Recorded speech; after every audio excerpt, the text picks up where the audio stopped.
Session 1 of what I'm calling God is King. Psalm 47 verse 7. For God is King over all the earth. Sing to him a psalm of praise. Now I'm sure we're all perfectly happy to call God our King, but what does that really mean for us in our lives? Last week we mentioned how the Hebrew people were rescued from Egypt, where they were cruelly treated as slaves. God led them out into the desert. Now it wasn't easy going.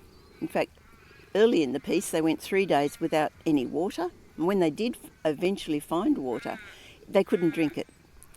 God had to fix that up for them. Then after that they stopped at a place where there was plenty of water and shady palm trees. And I think I suggested at that stage that many of those folk would like to have stayed there and not gone on back into the harsh desert. There's plenty of water there. It could have supported their lives. The trees were growing, so they could have grown crops. They could have lived quite good lives there. So why not let them stay? The reason they couldn't stay there was because God wanted them to settle in Canaan. Canaan was between all the large empires of the time. So it was a place where nations could not ignore them. All the big trade routes went right through Canaan. And God had a plan and a purpose for his people. They were to be the people who showed the world who God is.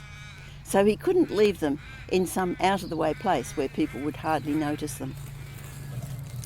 This introduces us to the truth that while God cares for us, while he wants to heal us, while he walks with us through the hard times, our lives are not lived for ourselves. Our lives are to be lived for God. If we say God is our King, then whatever the King says goes. To live for the King means having a purpose and a meaning. Now Alice in Wonderland was wandering along and she came to a fork in the road and she didn't know which way to take. She looked up and there in the tree was the Cheshire Cat, and she was very pleased, someone to advise her which way to take. So she asked him, and the cat said, "Well, where are you going? Rather depends on that." And she said, "I don't know." And then the cat said, "Well, it doesn't really matter which road you take. If we have no sense of where we're going, we're just going to be wandering aimlessly. But if we have a king, our calling in life is to serve the king.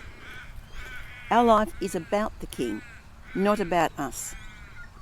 Now, our king is not a constitutional monarch like Queen Elizabeth. He is an absolute monarch. What he says goes. And we don't really like that. We like our monarch to perhaps have a referendum to decide what to do or put things to a vote so we can have our say. But we need to remember that our God is not a human king. Our God knows everything. He knows what is best. He knows what his plan and his purpose is. He's the king who can be trusted absolutely. And so the safest thing for us is to do what he asks us to do. Be completely obedient.